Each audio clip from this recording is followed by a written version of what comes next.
Hello, everyone. Welcome to the second season of the Traveling Métis podcast, the podcast that dives headfirst into Métis culture. I am your host, Samantha Loney. We're back with a bunch of great guests. So pop in your headphones, grab your paddle, and hop into that canoe. We're about to head down the river to visit with my fellow Métis. You may have noticed I begin and close every episode by saying, "See you down the river. Let's visit some Métis folks down the river." And of course, I will not literally see you down the river. I am sitting at the comfort of my desk as I do these interviews. Confession, I have never been inside a canoe. I'll pause for the gasps, especially from my ancestors, who are rolling over in their mismarked and displaced graves right now. Specifically, my great-great-grandfather, who spent his life building canoes and boats for trade and travel down the St. Lawrence River. Sorry, Pop-Pop, I'm gonna try to get out on the water, I swear. But the reason I reference the canoes and water is because for Métis people, that's where we're rooted to the history of this land. Our ancestors traveled through the river systems of what we now call Canada. You can check out last season's episode on the fur trade if you'd like a deeper dive into that. But with this episode, I am focusing on a body of water that is not only important to the Great Lakes Métis, but anyone who enjoys fresh water in Ontario and the upper eastern US states. We're talking about the heart of Turtle Island. Give it up for Lake Superior.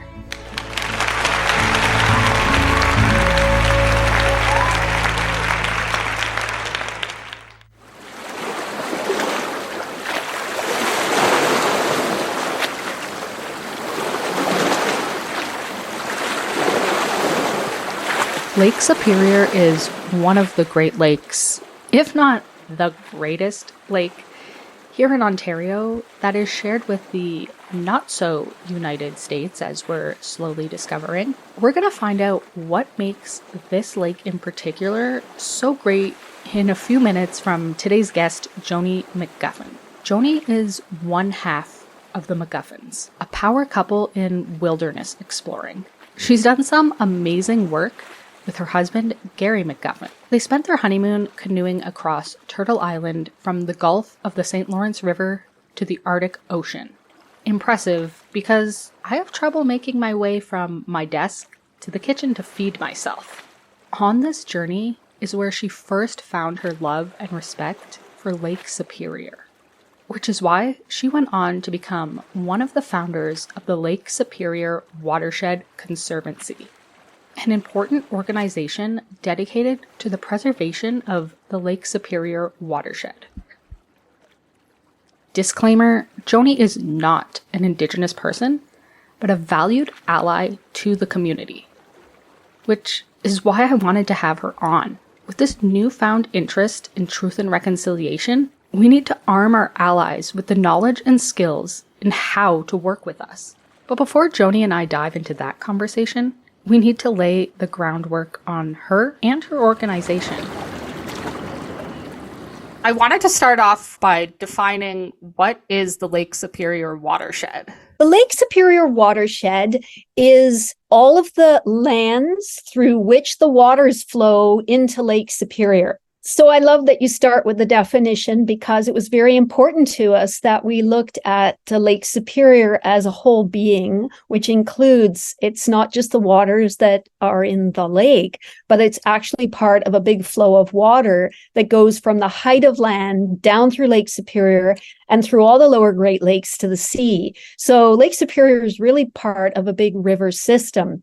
And it was a big river system that my husband Gary and I first discovered paddling here from the salt water of the Gulf of St. Lawrence for over 2 paddling seasons, over 2 years. We paddled up to the Arctic coast at Tuktoyaktuk, and we first paddled here by coming up the St. Lawrence, up the Ottawa, and crossing over at North Bay, down the French, along the North Channel, up the St. Mary's.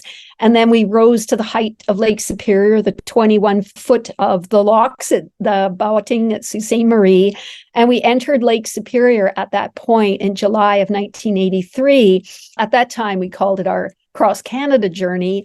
I would call it across Turtle Island today, because really in the way that we saw the landscape was to experience all these waters and watersheds upstream and downstream across lakes and rivers. And it was really the connectedness of the water that connected us to the places, the people, and the landscape that was really completely doesn't align with political boundaries. And the geopolitical lines that we put on the land are really very recent.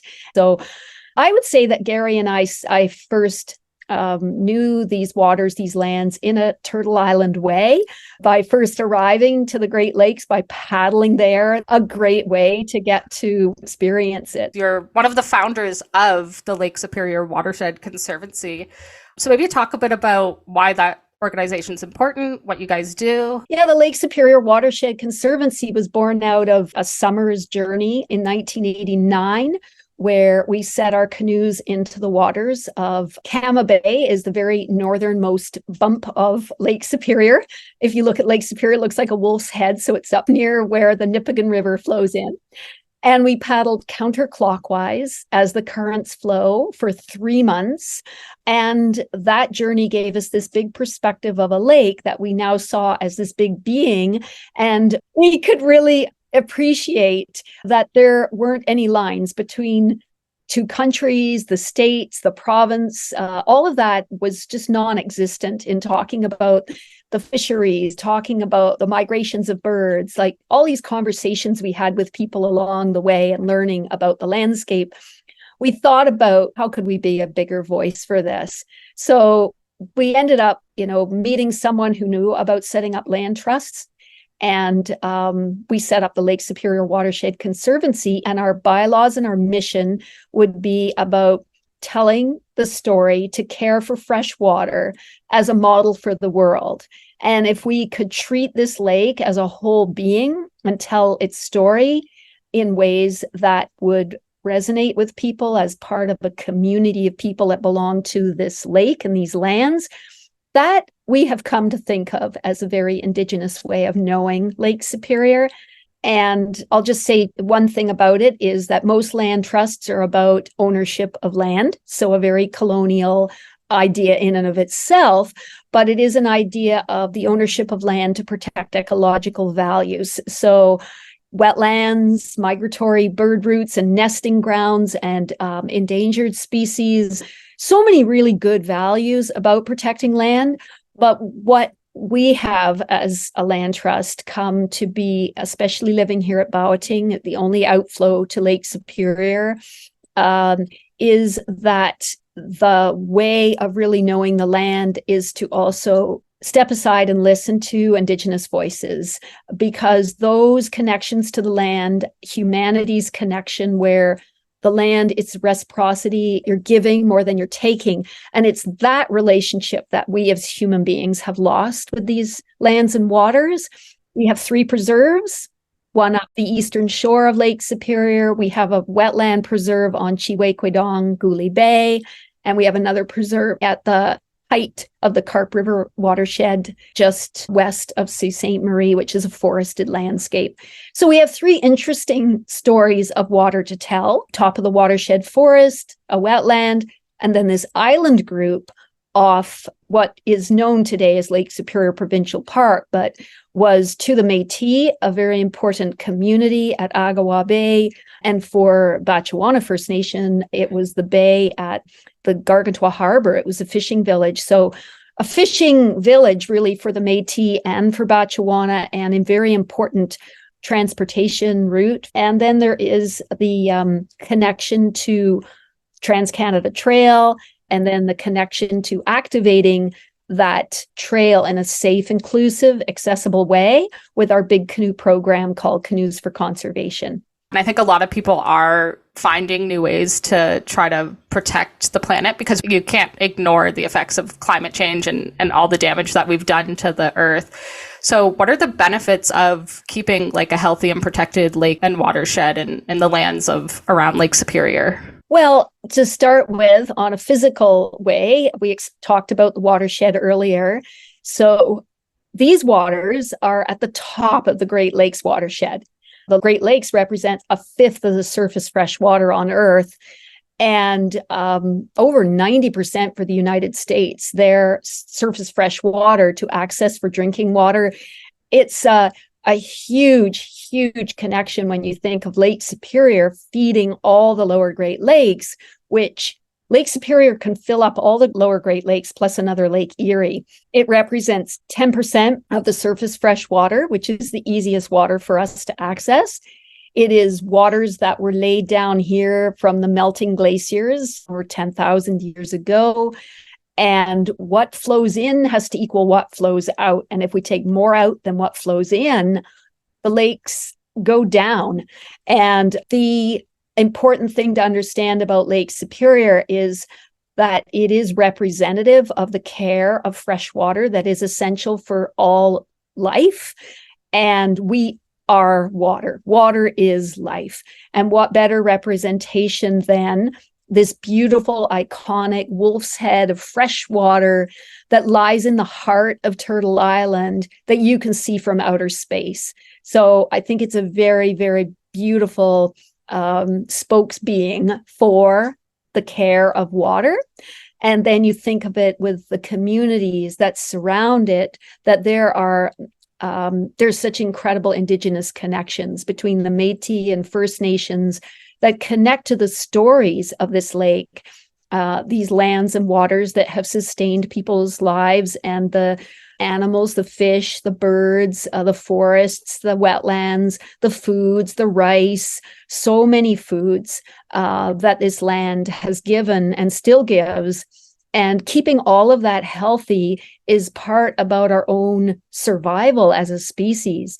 And we've lost our way because we harvest and take, and we take, and we take, and we don't acknowledge that we cause a great deal of damage, and we're very greedy. Our colonial structures with capitalism have led to the long legacy of mining tailings, clear-cut forestry, all of these kinds of approaches, the reforestation that happens, which is all about what we're going to take next. It's not about helping to establish healthy forest ecosystems for all life, not just ourselves.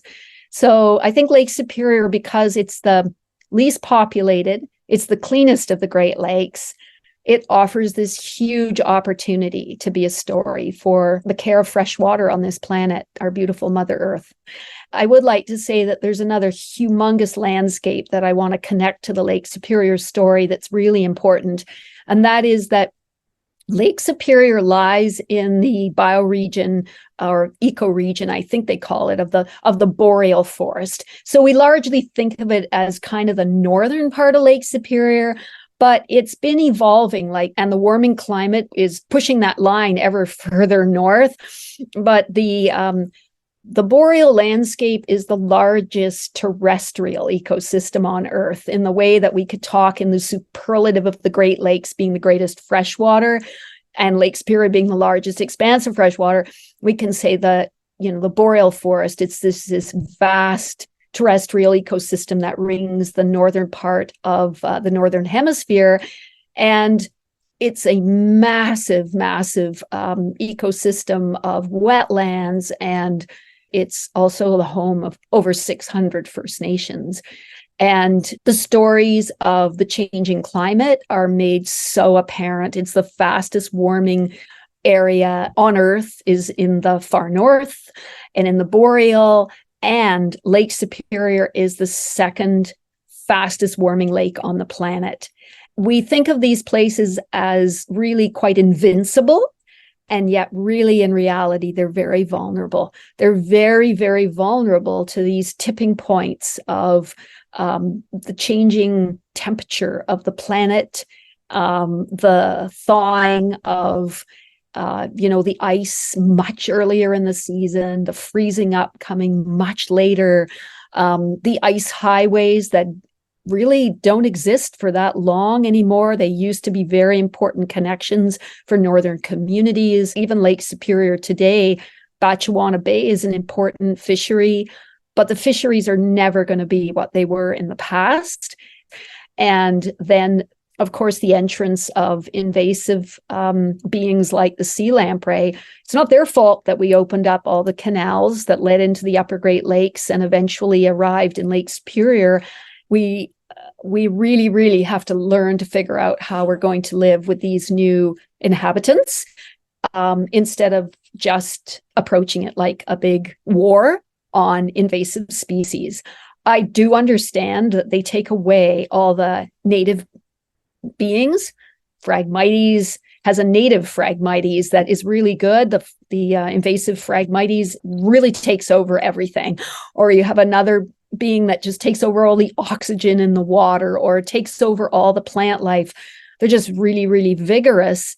That there are actually really interesting stories happening where I don't know what the solutions are altogether, but when I look at something like the whitefish adaptation to the quagga mussels that exist all over the bottom of Lake Michigan, they literally filter the lake every 3 or 4 days, like less than a week, they filter the entire lake, that the whitefish have adapted to actually consume the mussels.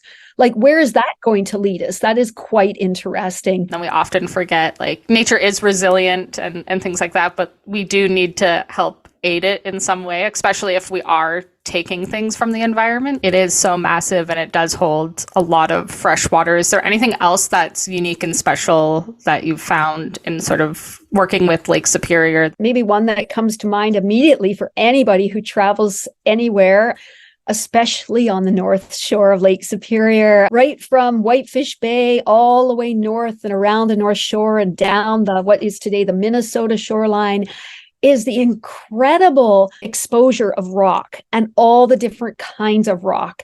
And the reason for that geological wonderland that you can see is because the Great Lake, its power and its humongous movement of water just clears back the forest. And so you get these great headlands of Precambrian shield rock, or in the further south, the Jacobsville sandstone, or around the Gargantua Islands, it's all that basaltic rock and the connections to the lava flows. You get just an amazing connection to the materials of the land that hold these waters. And so then there's this great big story of the mid-continental rift that nearly tore Turtle Island in two.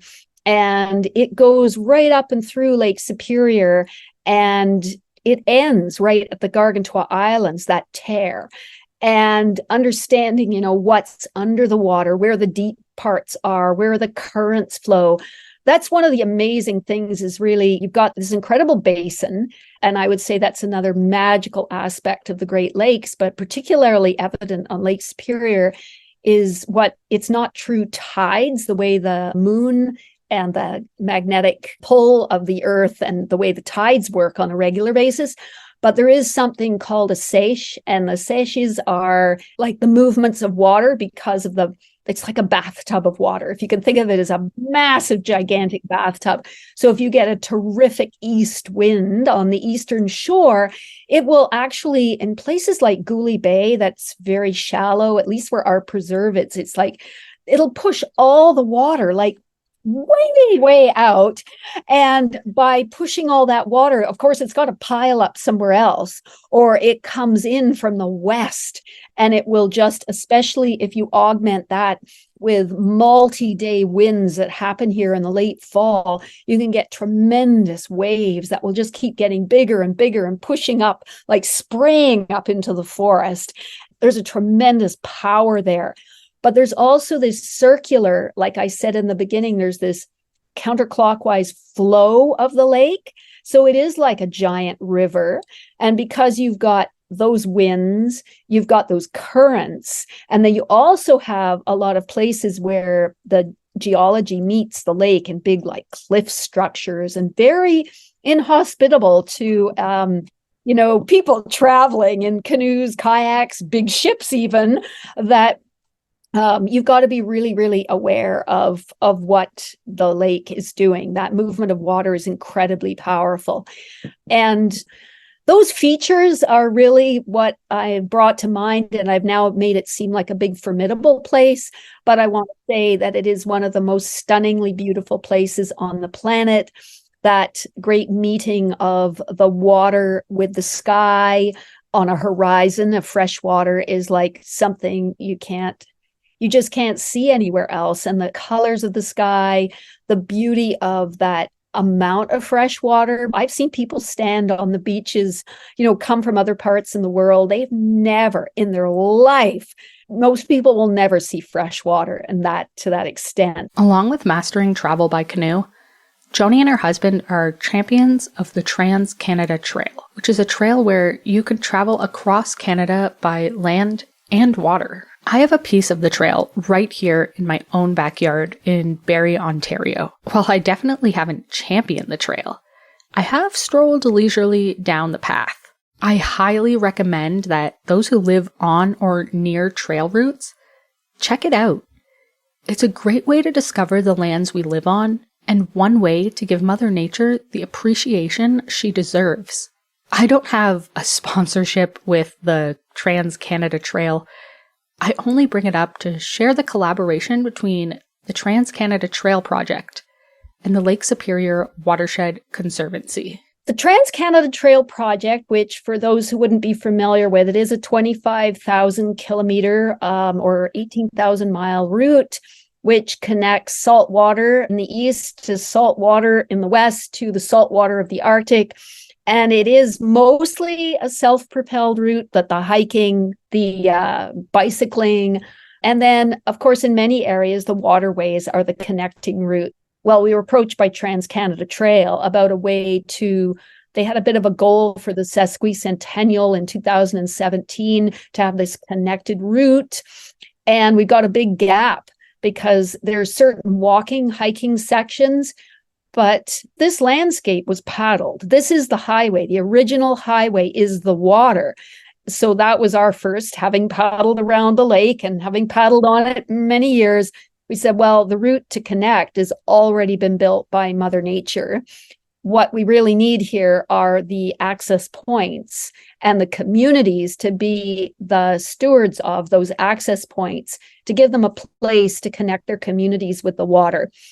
And they need infrastructure. Essentially, if you're going to bring people to the water, you need some really good information for them, maps. You need safety information. You need to tell them about where they are in the whole context of Lake Superior. We had 16 access points, and our partners, much people already thought we were going to mostly work with the parks. And we said, no, actually, it's the communities that are important.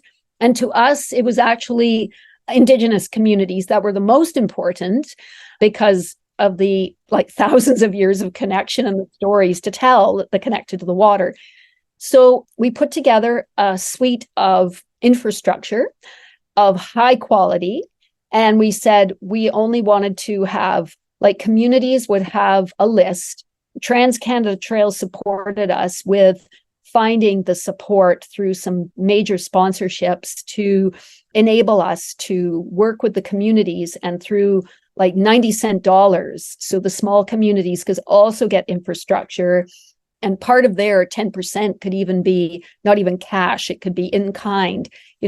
We had a picture where, okay, there's this accessible picnic table. There is this accessible dock infrastructure, really good dock infrastructure, because you want it to be accessible. You want it to be really well built. Small communities can't afford to put this stuff in 5 years when it deteriorates. So it's got to be really, really good. And we need a really good washroom, because what do people need? What do people need in the communities? It was about the communities more than it was, because most people didn't really care about being part of a trail. They cared about the fact, as a small community, okay, if we're going to invite people here, what do we need? Yes. And it needs to be a public space already. So we weren't purchasing land or anything like that. And so there were docks, there were washrooms, and there were actually lockers for canoes and kayaks. And then we had the picnic tables, and we had this very important signage. And once we completed that and we did the ribbon cuttings at these various places between Thunder Bay and Gros Cap, the Bobby Bennett Memorial Park in Prince Township near Sault Ste. Marie, we recognized early on that it was now our responsibility to help communities look at what would be a safe, inclusive, accessible way to access these waters that would bring some economic ability for the communities to take part of these waterfront. Like, you don't want just to invite people to the water and like, hey, go on out there. We're telling you that this is a place where you can get into a lot of trouble if you don't know what you're doing. So we put in that infrastructure, and with the help of the communities who were then the proponents to look after this infrastructure that they have. And now they're part of a network, they're part of a much bigger network. And that project that we developed over 2018 and 19 was called Canoes for Conservation. We have a 26-foot canoe. We have a 36-foot canoe. There are canoes and canoes. They're really good canoes, the ones that we have. They're deep, they're stable. They're just beautiful ways of bringing people together. It was fantastic for Indigenous communities to be able to do some kind of on-water, Indigenous-led way of talking about culture as connected to the health of the ecology. And so having teachings from the community members, traditional knowledge holders, people who know medicines, it's a very beautiful spiritual way to connect with water. Putting a paddle in the water, connecting with the water, listening to the sounds of the water, just talking about the fact that your body is 3/4 water, that these water highways have existed for thousands of years, that people have been traveling here, that these waters, like just here at Bowting at Sault Ste. Marie, the whitefish, just an incredible fishery that's been a place of gathering because of the fish for thousands of years.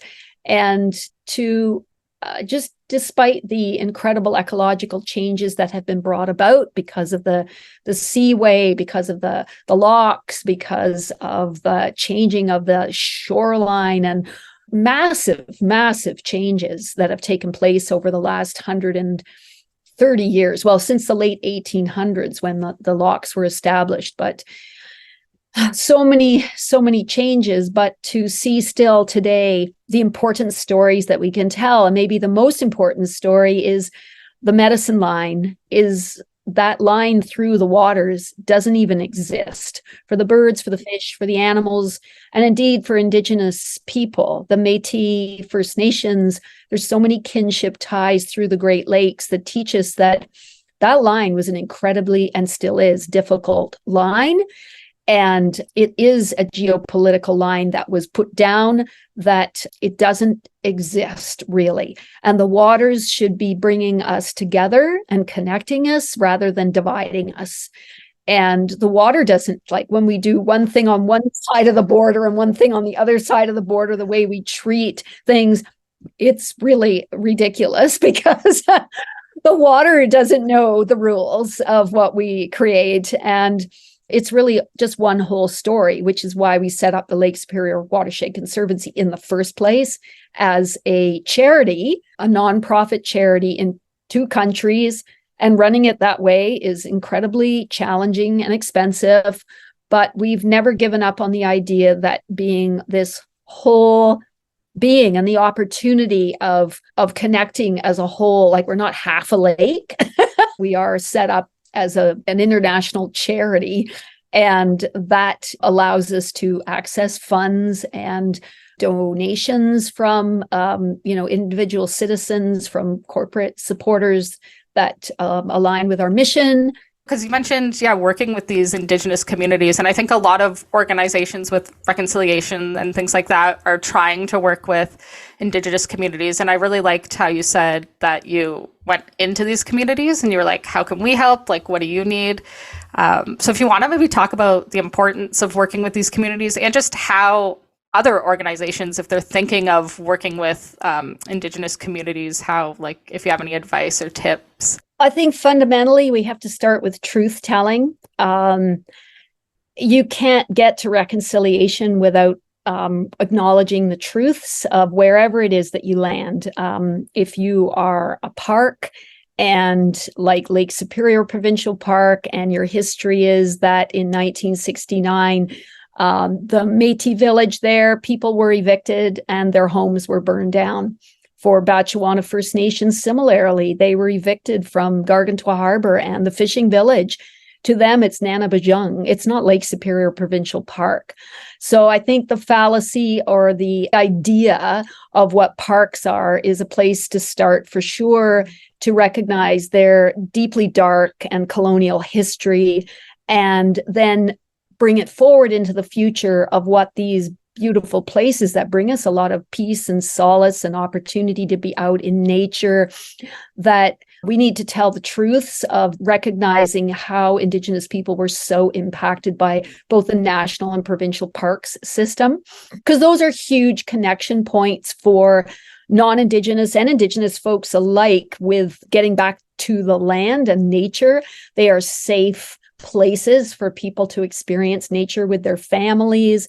And so, for an Indigenous community that might live near a park, there's so many examples that I could bring forward, but we particularly worked with Beekdagong Nishnabeg, which is up north of Puckasaw National Park, and recognizing there's been quite a close alliance, I think, and it's not for me to say where they are today in their work with one another, but always remembering that I know they had for a long time a really hard challenge of getting the elders' stories that were recorded by the park. Like, why would that be a hard thing to do? To take those stories belong to the community. They belong to the community. And there's a lot that belongs to the community. And a lot was taken away by not allowing people to do traditional cultural practices and harvesting and so on.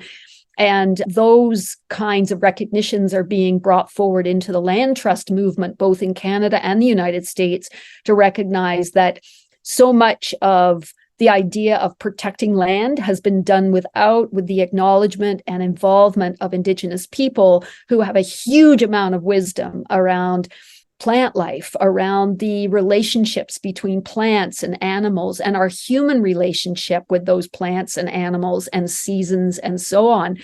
Gary and I and the Conservancy felt like very, very strongly from the beginning that the first importance for us was, what does the community need? What does the community need? And I think that that's really a question to ask Indigenous communities is, we need to be helpers. We don't need to be patriarchal and assume that we know what people need or what they need to know or what our ideas are.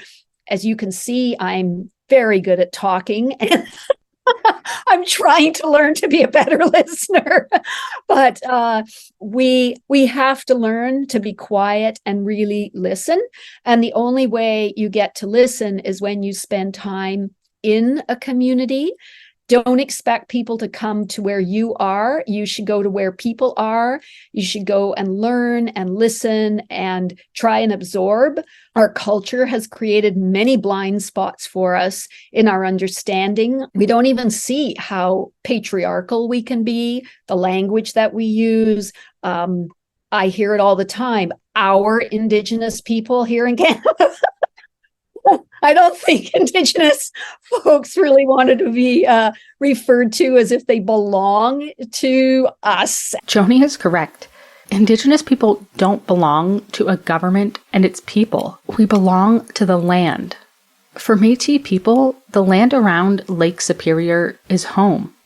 It is one of the historic Métis communities in Ontario, the one that was used in the Powley case to establish Métis harvesting rights across the homeland. After over a century of fighting, this community gave recognition to every person who calls themselves Métis today, and it needs us to protect it. One of the ways Joanie is helping us tell our story is through Métis tours. We met leadership at the Métis Nation here in the historic Sault Ste. Marie Métis community. Mitch Case is a young person, a historian, an amazing bead worker. And we were out on the river together in 2018 with our big 26-foot canoe that we had at the time, like our ambassador canoe. We had Shirley Horn, an elder, a survivor, an artist, just an amazing human being. She's been a chief of the Missinabee Cree First Nation, her community, and community folks, both Indigenous and non-Indigenous, in the canoe, paddling down the river and talking about how the canoe connect this community now to its stories. And over the course of COVID, we talked with Mitch a fair bit about this amazing historical community of the Métis right here. And for us at the Lake Superior Watershed Conservancy, it came kind of full circle from our ambition to run an ecological and cultural teaching platform by the Big Canoe. It was amazing. Like, they brought the cultural part to life. As a non-Indigenous person, I can only speak from the outside, from someone who is part of the Métis community here, who has connections, family, kin, who are Garden River, who are Batchewana First Nation, who Sioux Tribe, Bay Mills, Kanoshnakoning, the communities that surround and hug this waterway here, where it flows out of Lake Superior, has been such a beautiful place to bring this program to life, to be part of a healing through being part of this. It's Indigenous led.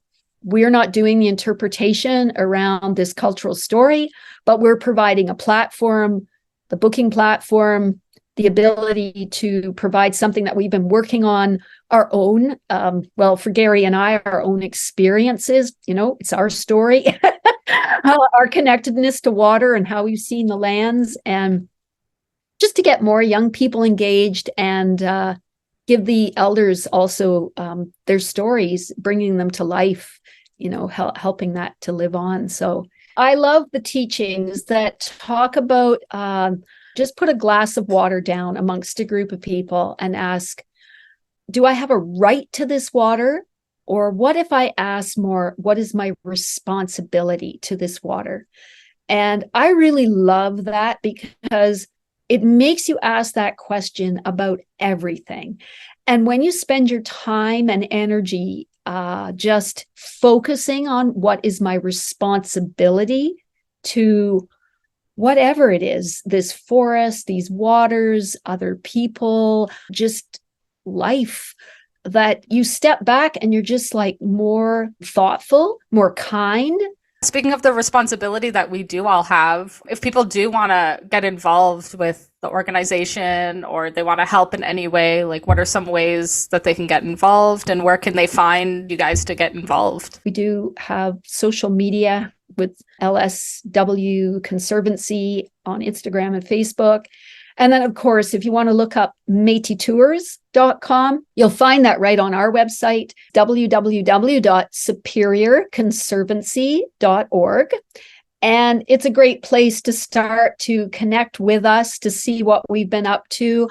Our organization is very small capacity right now. We are looking for folks to join us in this work, whether it's, an interest perhaps in a role that could be played on the board, which we would like to strengthen locally here so we can have more gatherings in person. We are, as a board, spread right across Lake Superior and down into Michigan. And so we don't get together in person that often. So that would be one beautiful way for people to look at the organization. And then also, we are, as all organizations like this, the resources to grow an organization, they also come from being able to look at your programs. And that's working with the Métis Nation of Ontario and the historic Sault Ste. Marie Métis community, and building up this partnership and making it an economic viable project where we can have well-paying jobs doing interpretive guiding all year round would be really a wonderful experience, more educational programs. So people involved in the education sector that are interested in connecting with us, youth that are interested in connecting with us. I'm working with a young man, non-Indigenous, has a connection to this place and is going to Western University, who has some experience in setting up youth councils. So I really would love to have more advisory from youth around telling stories, and just I think it's very uplifting to just grow the organization in a really good way. If you want to learn more about Joanie and the Lake Superior Watershed Conservancy, I'll leave a link to their website and socials in the show notes. I want to thank Joanie for sharing her knowledge with us today, and I encourage everyone to take time to go out to the water, go into the forest, walk the path of your ancestors, listen to Mother Nature. Now more than ever, she needs our help. I don't want to end this show on a down note, so I'll just say that if you have the opportunity, please check out the McGuffin's website, which I will also leave in the show notes. Like, holy shit. There was so much more I wanted to ask Joanie, but obviously this isn't the biography channel, and I wanted to keep focused on Joanie's work with the environment and Indigenous communities. So please take time to learn more about this badass wilderness explorer and her husband, who I'm sure is just as equally badass, but I'm not going to highlight a male explorer on an Indigenous podcast because, well, hashtag time's up. Merci for listening, and we'll see you down the river.